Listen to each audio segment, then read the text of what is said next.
Did you know that the most amazing things in life can't be rushed? Peter learned this important lesson when his friend Marcus was always in a hurry for everything. Marcus would speed through his homework, rush through games, and never wanted to wait for anything.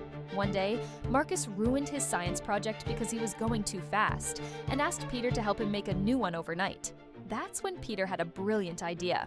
He invited Marcus and their other friends to create a special patience garden together.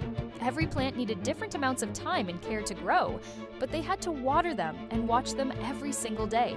At first, Marcus wanted the flowers to bloom right away, but Peter showed him how to look for tiny changes each day. The friends learned to enjoy the slow, steady progress of their plants. When harvest time finally came, Marcus couldn't believe how beautiful everything looked. He even made a growth journal for his science teacher, showing that the best things in life are worth waiting for.